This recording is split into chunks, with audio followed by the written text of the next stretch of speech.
Welcome. Assalamualaikum warahmatullahi wabarakatuh. Salam sejahtera bagi kita semua. Shalom Alaikum. Selamat datang di channel YouTube saya.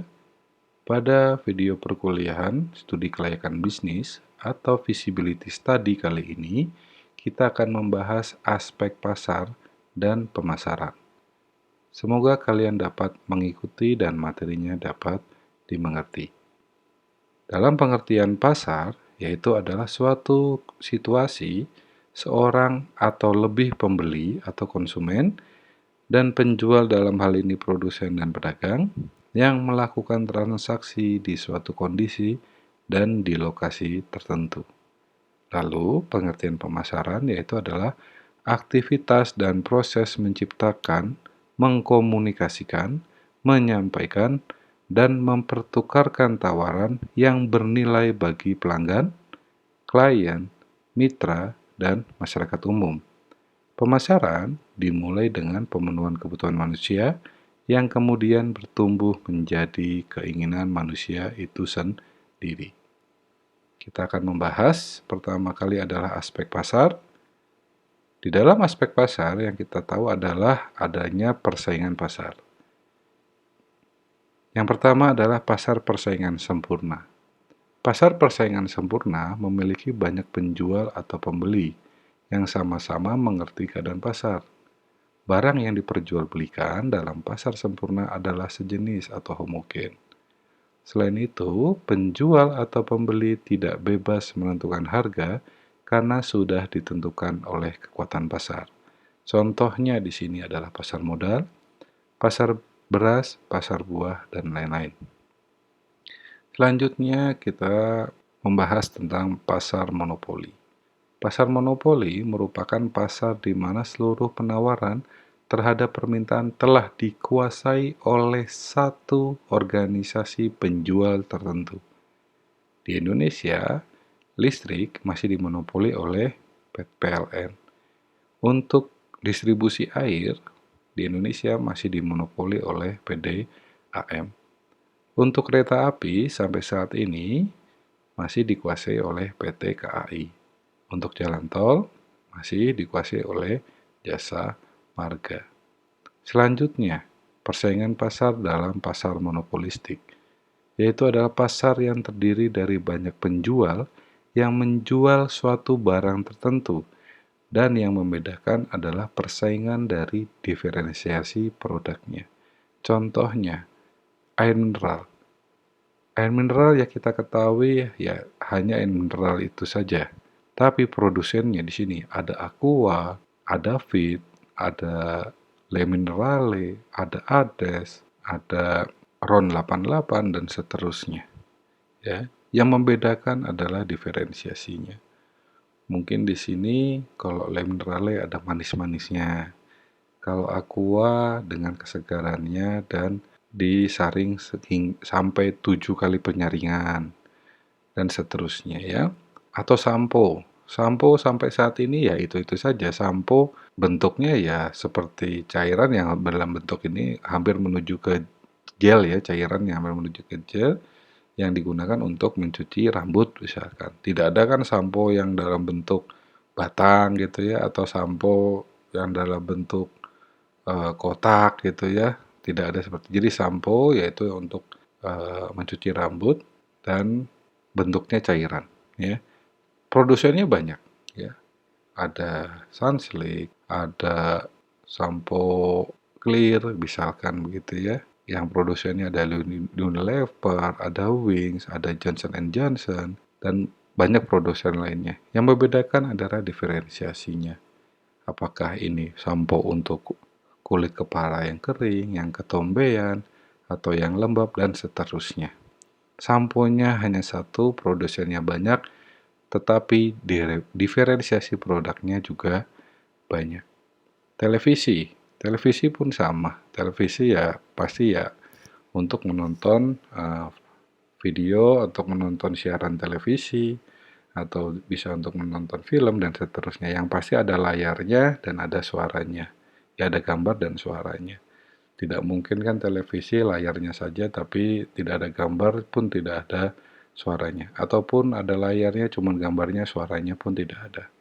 Atau ada layarnya cuman suaranya aja, tidak ada. Televisi ya seperti itu. Diferensiasinya yang membedakan adalah diferensiasinya. Diferensiasinya mungkin TV itu ada yang kecil, ada yang besar, ada yang smart TV, ada yang TV biasa, ada yang layarnya cembung, ada yang layarnya cekung, ada yang layarnya tipis, atau yang LED, atau yang memakai OLED, dan seterusnya.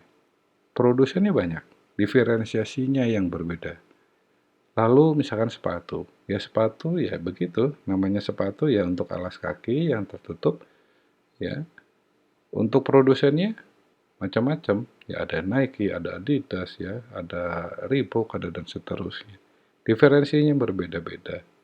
Mungkin yang sepatu yang ini ada kakinya, alasnya gitu ya, bisa mengeluarkan udara gitu ya, atau solnya kuat, atau yang di sini yang lentur misalkan, yang bisa, atau misalkan sepatu yang depannya kalau kita terinjak itu tidak terasa oleh apapun karena ditutupi oleh pelindung baja dan seterusnya.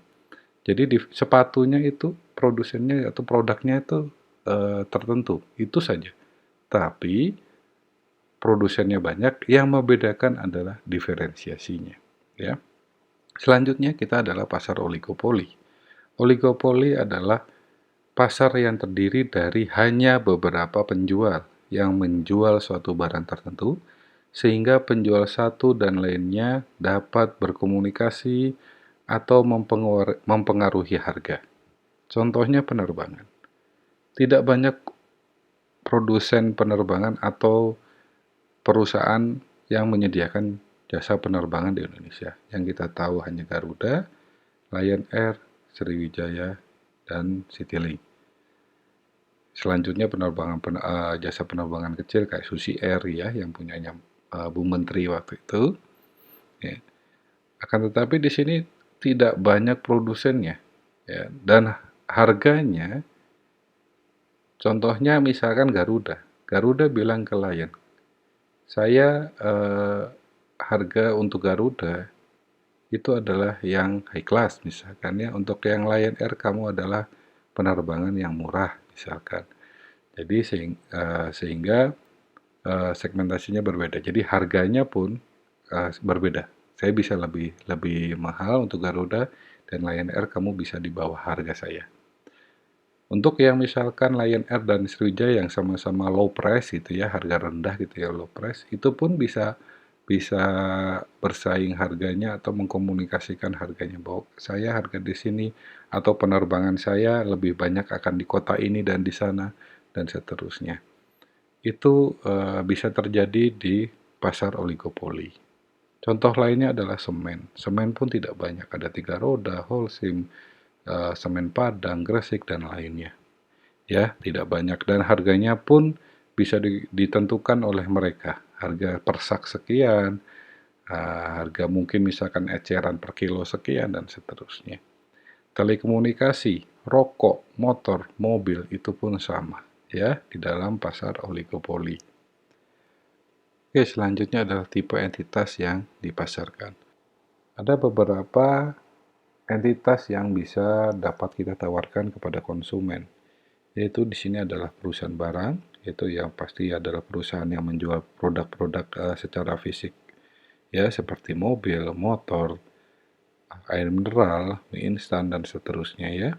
Selanjutnya adalah perusahaan jasa. Dalam hal ini adalah jasa konsultan, konsultannya pun konsultan keuangan, konsultan akuntansi, konsultasi pajak, dan ada misalkan konsultan dari notaris seperti itu, ya, pejabat pembuat akta tanah misalkan.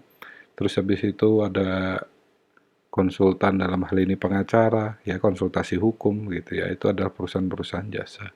Selanjutnya adalah perusahaan-perusahaan properti yang menjual rumah, tanah, klaster perumahan, dan seterusnya. Lalu adalah perusahaan teknologi. Di Indonesia banyak kita menciptakan teknologi, yang teknologi itu bisa kita perjualbelikan, atau kita bisa menjual teknologi itu kepada negara-negara asing. Banyak teknologi kita yang kita jual ke negara Jerman, dalam hal ini penerbangan ya, teknologi penerbangan. Waktu itu Pak almarhum Pak Habibie menjual teknologinya itu ke Jerman, dipakai oleh Jerman, dipakai oleh eh, Perancis ya, dipakai juga oleh Amerika begitu ya, dalam Boeing atau di Perancis ya seperti Airbus gitu ya. Itu teknologinya bisa diperjualbelikan dalam perusahaan teknologi. Selanjutnya ada entitas acara. Acara ini adalah seperti kita menjual acara. Banyak perusahaan-perusahaan sekarang yang dalam bergerak event organizer. Kalau kita bisa sebut bilang jasa, tapi dia juga menjualkan beberapa produk. Jadi, sehingga entitas itu kita golongkan ke dalam acara. Acara itu, mau itu acara ulang tahun, acara pernikahan, semua acara, perusahaan ini yang akan mengelolanya, ya, menanggulangi acara tersebut, sehingga kita sebagai konsumen bisa dimudahkan oleh event organizer atau perusahaan yang menyediakan acara ini. Gitu ya. Oke, selanjutnya entitasnya adalah pengalaman. Di dalam entitas pengalaman ini yang kita bisa ambil contohnya adalah kita bisa melihat bahwa ada seminar-seminar yang dia memperjualbelikan bahwa bagaimana sih pengalaman, kita langsung kepada contohnya, pengalaman orang ini dalam menggeluti bidang saham, atau bagaimana orang ini bisa mendidik anak dengan penyandang disabilitas tertentu, atau orang ini berpengalaman untuk memperbesar suatu perusahaan, ya, dari perusahaan kecil hingga perusahaan besar. Bagaimana pengalaman-pengalaman itu? Nah, pengalaman-pengalaman itu dijual, mau itu dalam bentuk presentasi, dalam bentuk seminar, ataupun dalam bentuk pendampingan. Pengalaman itu bisa dijual dan pihak konsumen merasakan pengalaman-pengalaman tersebut bisa dipakai untuk dirinya sendiri, dan konsumen merasakan kepuasan bisa mendapatkan pengalaman dari orang yang telah melakukan hal itu sebelumnya. Itu adalah entitas pengalaman. Lalu entitas tempat. Entitas tempat di sini kita bisa ambil contoh, misalkan sekarang banyak negara-negara yang visit Indonesia, visit Malaysia, visit Yunani, visit Hawaii, visit semua tempat, semua negara atau wilayah, entitas tempat yang bisa dijual ya, dalam hal ini untuk menarik turis ya. Itu entitas tempat. Lalu selanjutnya entitas orang ya. Bukan human trafficking ya. Contohnya misalkan atau perdagangan manusia. Contohnya banyak, misalkan sekarang agen dari sepak bola gitu ya, agen-agen atlet sepak bola, agen atlet voli, atau dalam hal ini agen artis misalkan ya, atau agen model dan seterusnya. Sehingga orang-orang ini bukan diperjualbelikan, tapi ditawarkan untuk dapat dimiliki oleh satu organisasi tertentu, atau klub, atau misalkan perusahaan tertentu, atau perusahaan televisi ya, industri televisi, industri hiburan misalkan seperti itu. Jadi itulah adalah tipe entitas yang dapat dipasarkan. Selanjutnya, segmentasi pasar. Itu adalah membagi pasar menjadi beberapa kelompok pembeli yang berbeda dan yang mungkin memerlukan produk atau marketing mix yang berbeda pula. Yang pertama adalah pasar geografi. Segmentasi pasar berdasarkan peta geografi adalah ketika Anda memisahkan pelanggan berdasarkan tempat mereka berada. Contohnya negara, wilayah, kota, desa, dataran tinggi, dataran rendah, pantai, dan lain-lain. Selanjutnya adalah segmentasi pasar demografi, di mana segmentasi pasar berdasarkan peta demografis adalah ketika Anda membagi pelanggan menjadi beberapa kelompok berdasarkan informasi demografi atau keumuman mereka. Contohnya, usia, pendapatan, jenis kelamin, tingkat pendidikan, lajang atau menikah, ras, jabatan, ataupun agama. Selanjutnya adalah segmen psikografis. Maksudnya adalah pengelompokan konsumen atas dasar kesukaan dan ketertarikan mereka pada produk tertentu.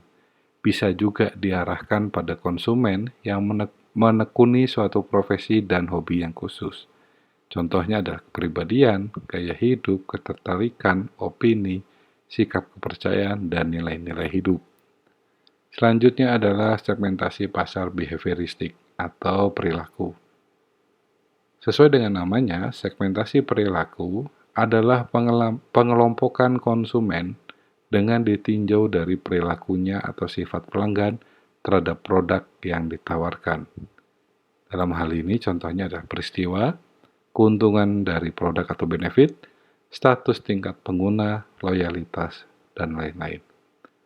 Segmentasi pasar ini bisa dipisah atau digabungkan dua segmentasi atau bisa juga bergabung keseluruhannya, tergantung dari produk yang Anda punya. Apakah dia ada di tataran rendah, dan bagaimana usianya, terus bagaimana gaya hidupnya, bagaimana loyalitasnya. Atau misalkan kita gabungkan antara hanya geografi dan demografi saja. Oke, misalkan di sini ada dataran rendah, lalu usianya berapa? Misalkan begitu. Atau gabungan antara demografi dengan behavior. Bagaimana tingkat pendidikannya dan bagaimana status atau tingkat penggunanya. Ya, ataupun yang tadi di awal, semua segmen kita bisa gabungkan sesuai dengan produk kita yang kita hasilkan. Oke, selanjutnya kita masuk ke pasar sasaran atau targeting. Ya, di mana ada keinginan atau tidak ya dari konsumen atau pelanggan. Lalu ada daya beli atau uang atau tidak dari konsumen tersebut. Lalu ada kemauan belanja atau tidak untuk mewujudkan dan membelanjakan uangnya. Sehingga kita dapat mengevaluasi keaktifan setiap segmen, kemudian memilih salah satu segmen pasar atau lebih untuk dilayani. Langkahnya bagaimana dalam penetapan pasar sasaran? Yaitu adalah pertama evaluasi segmen pasar. Bagaimana ukuran dan pertumbuhan segmen. Lalu daya tarik struktural segmen. Lalu tujuan dan sumber daya perusahaan. Yang kedua adalah memilih segmen pasar. Bagaimana konsentrasi pada segmen tunggal atau aneka segmen. Lalu kita memilih spesialis selektif atau produktif atau spesialisasi pasar. Dan bagaimana peliputan pasar secara penuhnya. Yang terakhir, pertimbangan lain dalam evaluasi dan memilih segmen pasar, yaitu adalah keterkaitan antara segmen dan supersegmennya, rencana penyerbuan segmen per segmen, dan menilai segmen-segmen pasar yang ada. Selanjutnya, kita akan membahas penempatan produk atau positioning, di mana dalam pengertian penempatan produk dan positioning adalah tindakan merancang produk dan bauran pemasaran agar dapat tercipta kesan tertentu yang diingat konsumen, sehingga dengan demikian konsumen segmen memahami dan menghargai apa yang dilakukan perusahaan dalam kaitannya dengan para pesaingnya. Langkah penempatan pasar itu ada 7 langkah. Yang pertama adalah memposisikan produk ke dalam segmen tertentu. Yang kedua, memutuskan segmen yang akan menjadi pasar sasarannya. Yang ketiga, mengetahui konsumen dalam pasar sasarannya. Yang keempat, memproduksi produk yang diinginkan dan yang diharapkan oleh konsumen. Yang kelima, mengevaluasi posisi dan citra produk dalam pasar sasarannya. Yang keenam, menentukan citra produk yang berbeda dengan pesaingnya. Yang ketujuh, menginformasikan kepada konsumen di dalam pasar sasarannya tentang produknya atau melakukan promosi. Itulah langkah-langkah dalam penempatan pasar. Setelah mengetahui segala aspek pasar, semoga kita dapat memilih pasar dengan tepat untuk bisnis kita atau bagi perusahaan kita. Selanjutnya, kita masuk ke dalam aspek pemasaran. Pemasaran mempunyai fungsi, yaitu adalah fungsi pertukaran, yaitu di mana terjadinya pembelian atau penjualan. Di mana kalau fungsi pertukaran ini tidak terjadi, maka fungsi pemasaran ini tidak berlaku. Ya, bagaimana kita bisa menjual atau kita bisa dapat membeli sehingga kita bisa melakukan penjualan untuk mendapatkan laba, ya, bagaimana kita memasarkannya. Kalau kita tidak terjadi pembelian atau penjualan, maka kita tidak bisa melakukan pemasaran yang baik, ya, begitu. Jadi fungsi yang pertama adalah fungsi pertukaran. Fungsi yang kedua adalah distribusi fisik. Di dalam pemasaran, kita juga harus tahu bagaimana penyimpanan, pengangkutan, dan pengantaran. Setelah kita melakukan pemasaran, fungsi ini tidak boleh lupa. Kalau misalkan kita tidak punya barang di gudang, kita tidak tahu informasi barang di gudang, jangan sekali-sekali kita menjual barang tersebut. Kalau kita misalkan, oh Bapak mau beli berapa? Saya beli 10. Ternyata di gudang kita hanya 2. Kita menyanggupi, baik Pak, saya akan berikan kepada Bapak 10. Keesokan harinya, kita tidak melakukan pengantaran kepada beliau ada 10, karena barang kita di gudang hanya ada 2, maka konsumen akan kecewa. Jadi fungsi pemasaran yang baik yang kedua adalah distribusi fisik. Kita harus tahu penyimpanan, kita tahu bagaimana pendistribusiannya atau pengangkutannya, mau pakai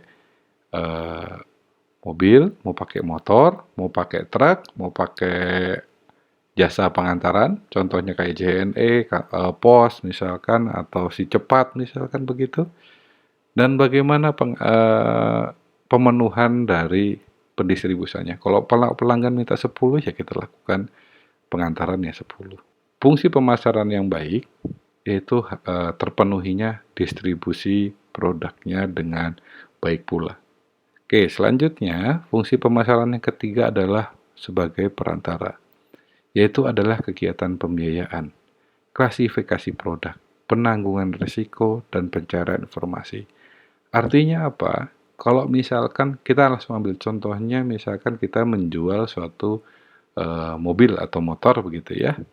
Kadang-kadang kita menawarkan juga, Pak, kalau beli motor ini atau mobil ini tidak perlu cash. Bisa kok Pak dicicil dengan uang muka sekian persen.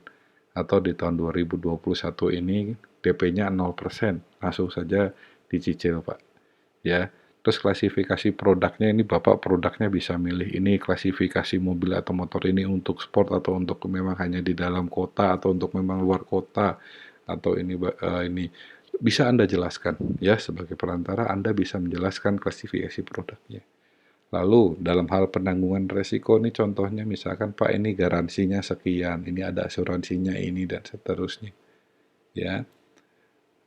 Terus lalu pemasaran yang baik juga sebagai pencarian informasi.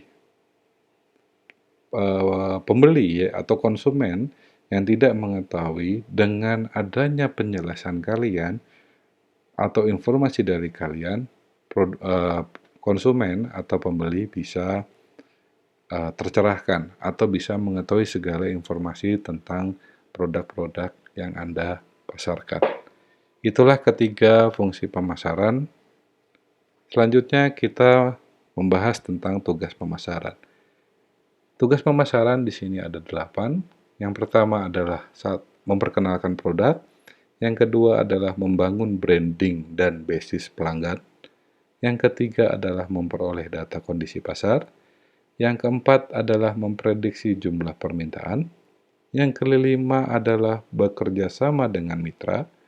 Yang keenam adalah memastikan kepuasan konsumen dan memperhatikan saran konsumen sehingga bisa kita lanjutkan kepada saran produksi.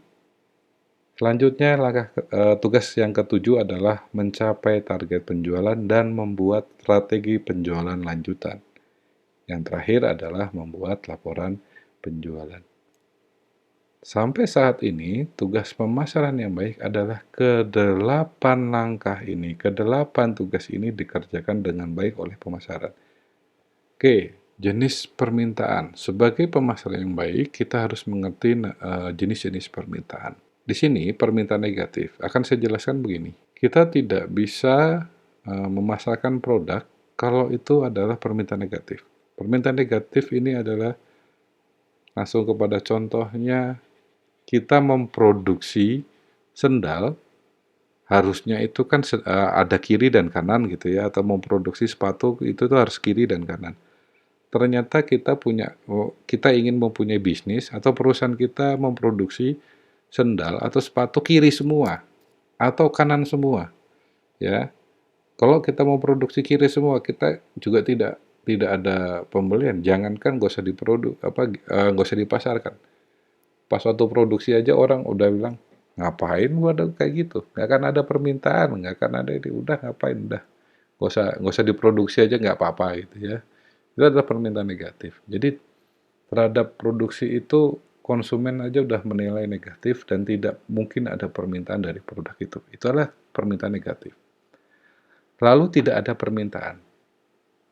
Tidak ada permintaan ini artinya sebenarnya ada permintaan tapi tidak di saat itu. Contohnya ya, kita misalkan menjual jas hujan.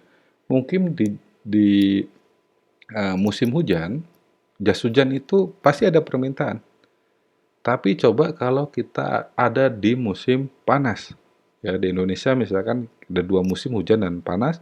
Nah, di saat musim panas, apakah permintaan jas hujan itu akan ada? Pasti tidak ada permintaan sama sekali di musim panas untuk jas hujan. Jadi artinya tidak ada permintaan ini, maka dari itu sebenarnya ada permintaan, tapi tidak di saat atau di suatu kondisi tertentu. Oke, selanjutnya adalah permintaan terpendam. Permintaan terpendam mempunyai maksud adalah suatu permintaan yang tidak dapat diaktualisasi atau tidak dapat dipenuhi oleh produsen atau dari seorang pemasar begitu ya. Contohnya misalkan, Anda mahasiswa, kadang-kadang Anda begadang untuk mengerjakan tugas kuliah, Anda begadang untuk misalkan nonton bola, Anda begadang untuk terus di saat begadang itu kalian merasakan bahwa aduh, kalian lapar nih. Ah, saya pingin makan misalkan. Saya pingin makan mie instan. Pas waktu Anda keluar dari kos-kosan, pas waktu Anda di kos-kosan Anda melihat penyimpanan di kos-kosan kalian nggak ada nih. Lalu kalian keluar nih, nanya ke teman, bro atau sister misalkan gitu ya, punya Indomie atau punya mie instan nggak misalkan. Wah nggak ada lagi nggak ada. Terus Anda berpikir, oh teman-teman Anda di kosan nggak punya, oke saya coba ke warung. Ternyata pas Anda ada ke warung, warungnya pun tutup. Terus habis itu Anda mencoba ke warung-warung lain juga tutup atau tidak ada. Sehingga Anda akhirnya tidak membeli Indomie atau menahan diri atau menahan lapar itu. Nah, adakah permintaan mie instan itu? Ada harusnya. Apakah ada orang atau ada konsumen yang menginginkan mie instan itu? Ada sebenarnya. Tapi terjadi atau tidak? Tidak, yaitu adalah permintaan terpendam. Karena tidak bisa diaktualisasi oleh para perantara, Anda sebagai pemasar, atau toko sebagai pendistribusi, atau misalkan sebagai pemasar juga gitu ya, atau sebagai produsen. Kalian tidak bisa mengaktualisasi atau memenuhi permintaan dari konsumen tersebut, sehingga menjadi permintaan yang terpendam. Lalu ada permintaan menurun. Banyak hal atau banyak contoh di sini untuk permintaan menurun. Contohnya waktu itu adalah handphone Nokia, gitu ya. Dulu handphone Nokia adalah disebut handphone sejuta umat, gitu ya.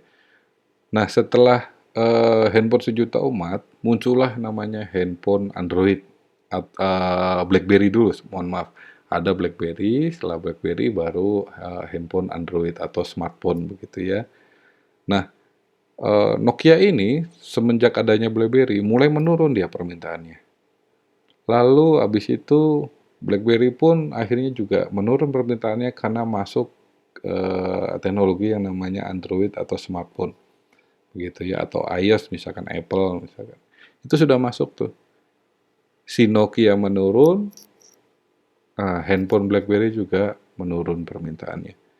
Biasanya permintaan menurun ini disebabkan oleh produk tersebut tidak melakukan diferensiasi atau tidak melakukan strategi yang sesuai dengan, kemajuan teknologi atau kemajuan zamannya. Ya atau ya memang benar tidak melakukan diferensi produk, sehingga permintaan mereka menurun. Nah, yang selanjutnya, permintaan yang tidak beraturan. Permintaan yang tidak beraturan ini memang terjadi di banyak, produsen ya, eee, mau produk itu sampo, mau produk itu, air mineral, mau produk itu mie instan, mau produk apapun, banyak permintaan yang tidak beraturan karena memang ini adalah kekuatan pasar yang menentukan si permintaan yang tidak beraturan. Kadang-kadang tinggi, kadang-kadang rendah, begitu ya. Nah, selanjutnya adalah permintaan penuh. Permintaan penuh ini mau produsen mau produksi berapa, pasti akan habis. Produsen mau, sekecil apa mau produksinya habis, mau sebanyak apa habis. Contohnya adalah, listrik ya atau PDAM. Mau si ini biasanya perusahaan-perusahaan monopoli ini biasanya yang dalam hal ini, mendapati dia permintaannya selalu penuh. Listrik contohnya, dia mau produksi berapa, ya dipakai semua, pelanggannya. Ya misalkan, air, dia mau produksi ya penuh dia sesuai dengan permintaan konsumennya, begitu. Dia produksi listriknya juga kecil, ya padam juga listrik orang-orang ya, jadi atau airnya produksi sedikit, ya mati juga itu air, begitu ya. Itu adalah permintaan penuh. Mau sedikit produksinya, mau sedang produksinya, mau tinggi produksinya, pasti akan selalu habis, gitu ya. Lalu ada permintaan yang tidak sehat. Permintaan yang tidak sehat ini timbul akibat persaingan. Kadang-kadang misalkan saya punya, produksi, baju misalkan gitu ya, teman saya juga memproduksi baju. Tapi saya dan teman saya ini persaingan tidak sehat nih. Akhirnya saya mencoba untuk mengakali si orang ini. Biasanya teman saya ini dia kekuatannya 1.000 pieces per bulan. Saya kasih tuh konsumen yang dia 10.000 pieces. Dia minta konsumen ini 10.000 pieces ke teman saya. Di mana teman saya itu tadi sebulan itu sanggupnya hanya 1.000 pieces. Akhirnya si teman saya melakukan apa? Dia melakukan penambahan modal. Dia melakukan yang namanya pinjam modal, membeli mesin, apa dan seterusnya. Karena permintaannya banyak, dia ingin memenuhi. Di saat dia sudah melakukan itu, nah kadang-kadang permintaan ini dihilangkan, ya, atau di-cancel atau tidak jadi. Sehingga perusahaan teman saya ini bisa collapse atau karena sudah membeli mesin, minjam modal, akhirnya tapi pesanan tidak jadi, sehingga dia kesulitan untuk operasional perusahaan selanjutnya. Nah, itu adalah permintaan tidak sehat yang ditimbulkan oleh para pesaingnya.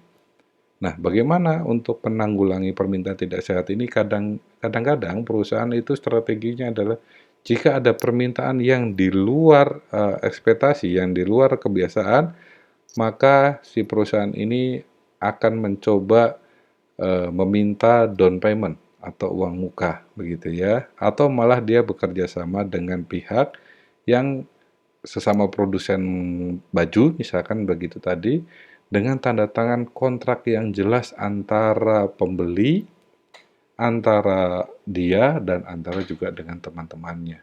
Oke, selanjutnya adalah permintaan yang berlebihan. Itu adalah permintaan yang memang di saat atau kondisi tertentu memang pasti banyak permintaannya. Contohnya ini kadang-kadang musiman. Ya, jadi contohnya misalkan di musim Lebaran misalkan permintaan terhadap sarung, permintaan terhadap makanan kaleng, permintaan terhadap kopi, gula, minyak dan seterusnya. Itu adalah permintaan pasti di saat musim itu ada permintaan yang berlebih. Ya.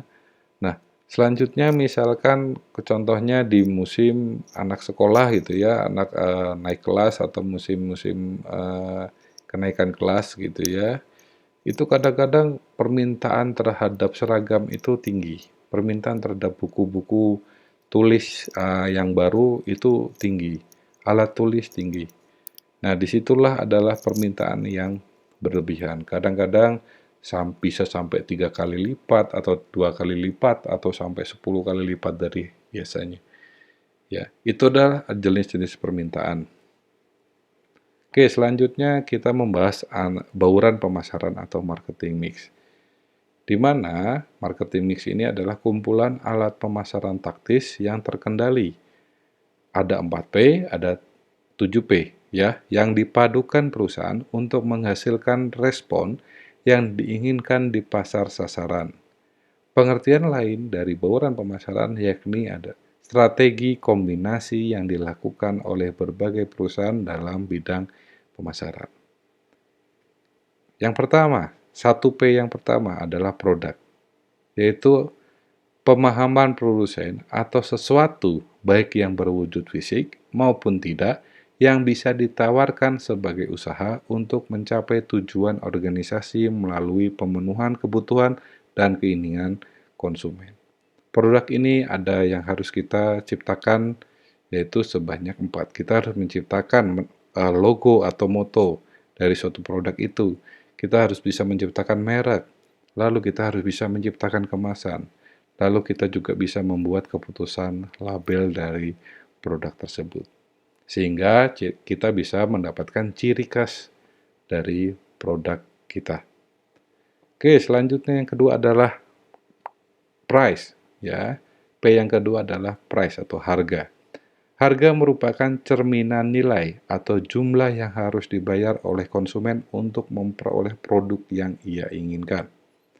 Tujuannya dalam menetapkan harga adalah untuk bertahan hidup, untuk memaksimalkan laba, untuk memperbesar market share, untuk memberikan kesan atau mutu produk tersebut, dan karena melihat harga-harga dari para pesaingnya. P yang ketiga yaitu adalah place atau lokasi. Tempat suatu usaha atau aktivitas perusahaan beroperasi dan melakukan kegiatan untuk menghasilkan barang, jasa, atau tempat konsumen untuk datang dan berbelanja. Pertimbangannya dalam pemilihan lokasi adalah misalkan dekat dengan lokasi pasar, dekat lokasi perumahan atau masyarakat, dekat kawasan industri atau pabrik, dekat dengan perkantoran, dekat dengan sekolah, kampus, tempat les, atau mempertimbangkan jumlah persaingan di suatu lokasi, atau malah kita membuat lokasi itu dalam bentuk digital. Ya, lokasi ini, saya ingin memilih lokasi saya ini memasarkannya di lokasi misalkan di marketplace begitu ya. Jadi namanya juga marketplace. Place itu ya kan lokasi pasar gitu ya, tapi dalam bentuk digital. Jadi selain pasar, perumahan, industri, perkantoran, sekolah, kampus, atau pesaing di suatu lokasi ini juga bisa menggunakan lokasi dalam bentuk digital.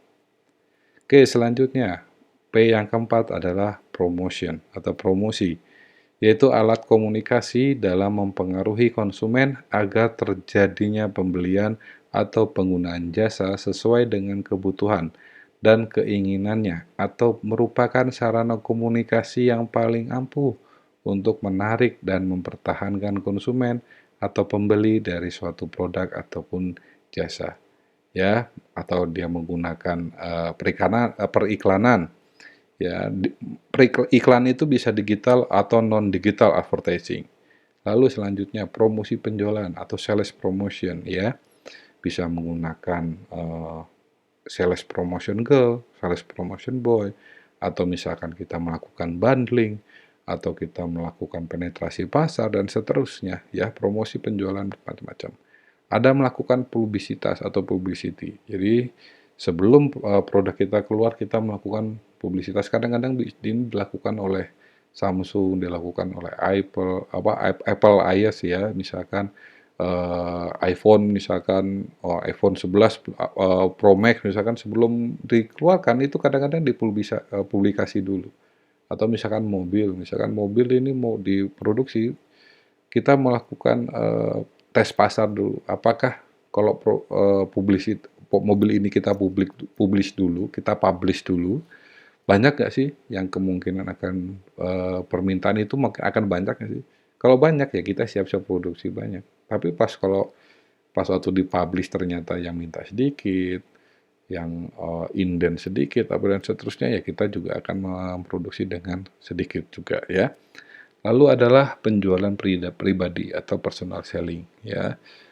Banyak yang melakukan kalau kita memproduksi suatu produk yang akhirnya ya kita tawarin secara langsung ya WA japri begitu ya ke teman misalkan ini mau beli nggak. Misalkan ini yang akhirnya tujuannya adalah akhirnya mouth to mouth marketing ya dari mulut ke mulut begitu ya.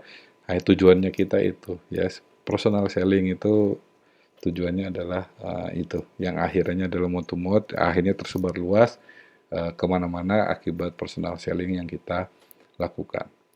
Oke, selanjutnya 5P yang kelima ya, adalah people atau orang. Yang dimaksud people di sini tentu bukan hanya konsumen saja, namun seluruh sumber daya manusia yang terlibat termasuk pekerja hingga tim bisnis dari perusahaan kita atau dari bisnis kita. Elemen orang memiliki dua aspek, yaitu yang pertama, service people dalam organisasi jasa.